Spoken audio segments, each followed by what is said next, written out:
विपक्ष ने बहुत गैर जिम्मेदाराना व्यवहार किया है। मैं उसको कंडेम करता हूँ और ऐसे फर्जी रिपोर्ट को हम कभी नहीं मुस्लिम समुदाय का कहना है वक्फ बिल की लड़ाई अब सड़क से लेकर संसद तक लड़ी जाएगी। देश के सभी मुस्लिम नेता समेत विपक्षी दल भी वक्फ बोर्ड बिल के खिलाफ खड़े हो गए हैं।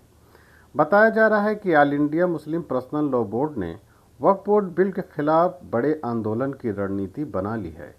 लोगों का कहना तो यहाँ तक है कि संसद की कार्रवाई भी ठप हो सकती है। मुस्लिम संगठनों का कहना है कि किसी भी कीमत पर वक्फ बोर्ड बिल पास नहीं होने देंगे।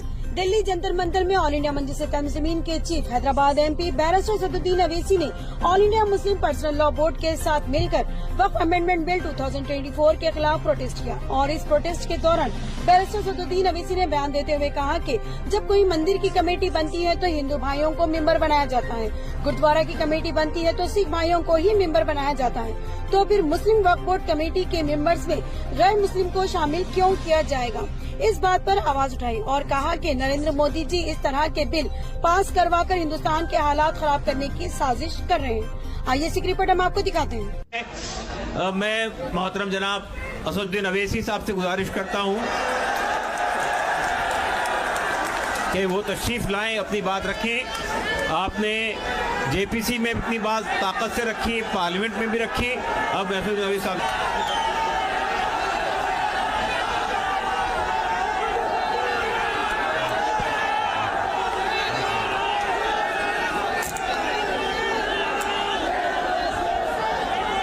बिस्मिल्लाहिर्रहमानिर्रहीम।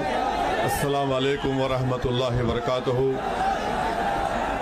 सदर मोहतरम all India Muslim personal law board हज़रत मौलाना खालिद सैफुल्लाह रहमानी साहब शहनशीन व तशरीफ़ फरमा, कौम और मिल्लत के तंजीमों के ज़िम्मेदारान, मेरे साथी अरकान पार्लिमान, दीगर सियासी पार्टी के ज़िम्मेदार, मोअज़्ज़िज़ हाज़रीन इकराम, बुज़ुर्गान कौम और मिल्लत, मैं सिर्फ आपके सामने ये अर्ज़ करना चाह रहा हूँ कि नरेंद्र मोदी की हुकूमत वक्फ बिल को लाकर क़ानून बनाने की जो कोशिशें कर रही है उनका मकसद एक ही है।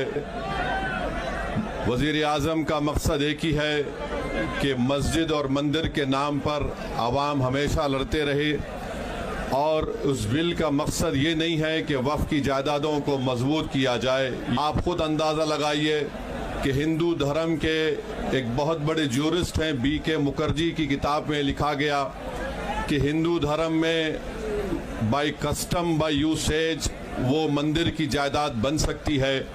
तो नरेंद्र मोदी वक्फ बाय यूज़र को इस तरह से ख़त्म कर रहे हैं कि अगर कोई डिस्प्यूट होगा या गवर्नमेंट प्रॉपर्टी होगी तो वक्फ बाय यूज़र नहीं रहेगा।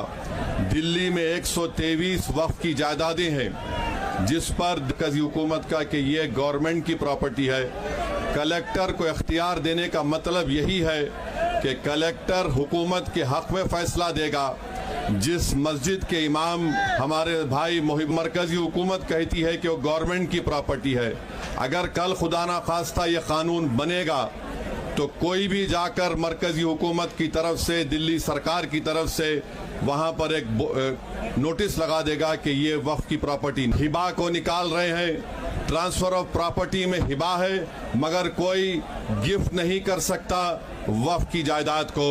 नरेंद्र मोदी आजकल भारत के हमारे फजीलतुल शेख बने हुए हैं और ये बता रहे हैं कि अगर कोई मुसलमान होता है तो उसको 5 साल तक वो वक्फ को नहीं दे सकता है। ये कहाँ से इनको मालूम हुआ, कौन सी फ़िक़्ह ये की किताब में लिखा गया? तो इनका मकसद एक ही है कि भारत के मुसलमानों से उनकी सियासी और मजहबी शनाख्त को छीन लिया जाए। मैं आपको छीनना, इवैक्यू प्रॉपर्टीज़ को छीन लेना, ये मकसद नरेंद्र मोदी की हुकूमत का है। और हम कॉशन कर रहे हैं चंद्रबाबू नायडू को, हमारे पासवान साहब को और नीतीश कुमार कायम रहेगी अगर आप इस वक्त नाजुक वक्त में इस बिल की तायीद करेंगे तो आपको मुसलमान कभी नहीं माफ करेगा, क्योंकि आपकी ताईद की वजह से ये बिल कानून बनेगा। इसलिए हम उनसे भी कह रहे हैं कि आप इस गैर अनकॉन्स्टिट्यूशनल बिल की ताईद मत करिए। हमारा मुतालबा सिर्फ यही है, अगर हिंदू धर्म की प्रॉपर्टीज में, मंदिरों में, सिखों के गुरुद्वारा में कोई गैर सिख या गैर हिंदू मेंबर नहीं बन सकता तो मुसलमान के इस वक्त में क्यों बन सकता है। तो ये तमाम चीजें हैं। हम उम्मीद करते हैं कि हुकूमत इसका नोटिस लेगी। अगर नरेंद्र मोदी इस मुल्क के अमन को खराब करना चाहती हैं, वो मस्जिदों और मंदिरों के झगड़ों में जारी होगी। मैं यहाँ पर शुक्रिया अदा करना चाहूँगा हमारे जॉइंट वर्किंग कमेटी पार्लियामेंट के तमाम अराकीन का, और ख़ास तौर से कल्याण बनर्जी साहब का, टीएमसी के राजा साहब का, डीएमके का, हमारे नासिर भाई का, और अपने अंदर से डर और खौफ को खत्म करो और याद रखो, मुसलमान के दोनों हाथों में लड्डू है। वो जिएगा दीन इस्लाम के साथ जिएगा तो गाजी बनकर के जिएगा, और अगर मरेगा दीन इस्लाम पर तो शहीद होकर के मरेगा। नाराए तकबीर, जमीयत उलमाए हिंद, मौलाना अरशद मदनी, जमीयत उलमाए हिंद, नाराए तकबीर। अल्हम्दुलिल्लाहि रब्बिल आलमीन, वस्सलातु वस्सलामु अला सय्यिदिल अंबिया'i वल मुरसलीन व अला आलिहि त्ताहिरीन अल मुतahhiरीन। अम्मा बअद, फ़क़द क़ाल अन्नबिय्यु सल्लल्लाहु अलैहि वसल्लम, युशिकु अन यअतिया अला अन्नासि ज़मानुन ला यबक़ा मिनल इस्लामी इल्ला इस्मुहु व ला यबक़ा मिनल क़ुरआनी इल्ला रस्मुहु, मसाजिदुहुम आमिरतुन व हिय ख़राबुम मिनल हुदा, औ कमा क़ाल रसूलुल्लाह सल्लल्लाहु अलैहि वसल्लम। मुहतरम सदर जलसा, हज़रात उलमाए किराम और दूर दराज से आए हुए हमारे महतरम बुजुर्गों, जमीयत उलमा के कारकुनान और खुद्दाम और उससे मोहब्बत और ताल्लुक़ रखने वाले मेरे अजीज दोस्तों, आज का ये सूबाई इजलास जमीयत उलमा बिहार का, जिसमें इस्लाह मुआशरा के सिलसिले में आप हजरात को वो पैगाम दिया जा रहा है जो पैगाम जमीयत उलमा की रीढ़ की हड्डी की हैसियत रखता है। मेरे अजीज दोस्तों,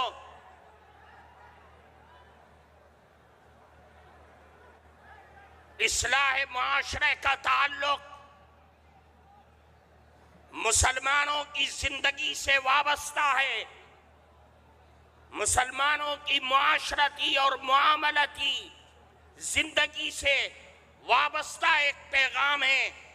अल्लाह के नबी जनाब रसूलुल्लाह सल्लल्लाहु अलैहि वसल्लम ने एक मौके पर इरशाद फरमाया, कयामत तक आने वाले नस्ल इंसानियत को और रसूलुल्लाह की रिसालत पर ईमान और यकीन रखने वालों को यह पैगाम दिया और पेशीन गोई फरमाई कि देखो, अनकरीब एक जमाना ऐसा आ सकता है कि लोग नाम के मुसलमान रह जाएंगे, लेकिन इस्लाम का काम, इस्लाम की तालीमात और इस्लाम का निज़ाम उनकी जिंदगी से खत्म हो जाएगा।